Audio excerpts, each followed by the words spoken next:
तनाव से छुटकारा कैसे पाए? तनाव दूर करेगी ये छोटी सी कहानी। एक शहर में एक अमित नाम का लड़का रहता था, जो एक मध्यवर्गीय परिवार से आता था। घर में माता पिता के अलावा और कोई नहीं था। अमित बचपन से ही होशियार, मेहनती और आज्ञाकारी था। स्कूल में क्लास टीचर का इकलौता पसंदीदा छात्र, जो घर में भी अपने माता पिता की बात अच्छी तरह मानता है। स्कूल में होशियार है, हमेशा अच्छे अंकों से पास होता है। अमित अब 12 हो गया था और स्कूल से कॉलेज में जाने वाला था। स्कूल से कॉलेज में प्रवेश करने के कुछ दिनों में ही अमित के स्वभाव में बहुत ही बदलाव आ गया था। स्कूल में अच्छे अंकों के पास होने वाला और माता पिता की बातों को मानने वाला अमित अब ना तो माँ बाप की सुनता था और ना ही अच्छी तरह से पढ़ाई करता था। उल्टा माँ बाप से झूठ बोलकर पैसे ले लिया करता था। अचानक अमित में हुए ये बदलाव देखकर हर कोई अचंभित हुआ कि यह लड़का इतना बदल कैसे सकता है। कोई जान गए थे वह बुरे बच्चों की संगत में, इसलिए जो बिना वजह से पैसे बर्बाद करते हैं। फिल्मों में जाना और धूम्रपान करना उनकी आदत थी। अमित का यह स्वभाव देखकर उनके माता पिता ने उसे समझाने की कोशिश की कि तुम बुरे बच्चों के संगत हो, उसके पद चिन्हों पर चलकर अपना जीवन बर्बाद मत करो, तुम अपनी पढ़ाई पर ध्यान दो। तो वे उल्टा कहता है कि मैं अब बड़ा हो गया हूँ, मैं अच्छी तरह जानता हूँ कि क्या अच्छा है और क्या बुरा है।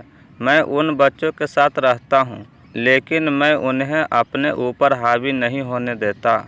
ऐसा कहकर माता पिता की बातों को टाल देता था। ऐसे ही कई दिन बीत गए और उसके बाद अमित की परीक्षा के दिन आ गए और उसने पढ़ना शुरू कर दिया, लेकिन वह उतना नहीं पढ़ पाता था जितना वह पहले पढ़ाई करता था। परीक्षा सर पर थी और उसने उसी अध्ययन में परीक्षा दी, लेकिन जब परीक्षा का परिणाम आया तो वह एक विषय में अनुत्तीर्ण हो गया था। हमेशा अच्छे अंकों से पास होने वाला अमित बहुत दुखी था कि वह आज एक विषय में फेल हो गया। वह एक तरह से चौंक गया। इसके बाद वह अकेला रहने लगा, बहुत कम बात करने लगा, अपने अंदर ही अंदर कुछ सोचने लगा, अपना कमरा छोड़कर यहाँ वहाँ जाना ही छोड़ दिया। अमित को इस स्थिति में देखकर सभी ने उसे कहा कि पिछला परिणाम भूल जाओ और आगे की परीक्षाओं पर ध्यान दो, जो हुआ उसे भूल जाओ। लेकिन वह अभी किसी की सुनने को तैयार नहीं था और खुद को दोष दे रहा था कि क्योंकि इस वक्त अमित पर तनाव का असर ज़्यादा था।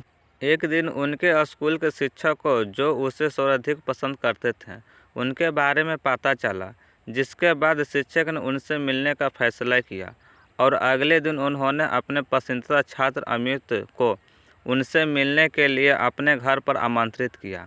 अगले दिन अमित अपने गुरुजी को मिलने आया। तब उन्होंने गुरुजी बाहर आंगन में लकड़ी की आग के पास बैठे थे।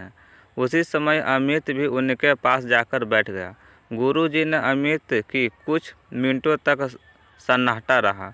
कुछ देर के बाद गुरुजी ने जलती हुई आग में से एक कोयला निकालकर जमीन पर फेंक दिया। थोड़ी देर बाद आग से जलने वाला कोयला बुझ गया। तब अमित ने गुरुजी से पूछा कि सर, आपने ऐसा क्यों किया? गुरुजी ने कोयले को वापस आग में फेंक दिया और अमित से कहा, देखो, उसी कोयला में फिर से आग लग गई और गर्मी भी देने लगी। इसी तरह जब आप अपने माता पिता की बात सुन रहे थे, पढ़ रहे थे, तो आपके परिणाम भी सही थे, लेकिन जैसे जैसे आप बुरी संगत में गए, वैसे कोयला जमीन पर गिरा और बुझ गया। वैसे ही अगर आप बुरी संगत में रहकर आपको लगता है कि आप अपनी पढ़ाई पर ध्यान देते हैं, तो यह किसी काम का नहीं है। अगर आप अपने माता पिता की सुनते हैं, तो आप भी उस कोयले की तरह फिर से सफल हो सकते हैं, जो फिर से जलकर ऊष्मा देता है। गुरुजी की इन बातों को सुनकर अमित में परिवर्तन आया और वह फिर से पहले की तरह एक अच्छा लड़का बन गया और समाज में फल फूलने लगा। तो दोस्तों, इस कहानी की तरह ही तनाव के वक्त हमें अपनी बातों को दोस्त के साथ, परिवार वालों के साथ साझा करना चाहिए, ताकि हमें सही सलाह मिल सके, क्योंकि किसी की अच्छाई सलाह हमें तनाव मुक्त कर सकती है, जिंदगी बचा सकती है।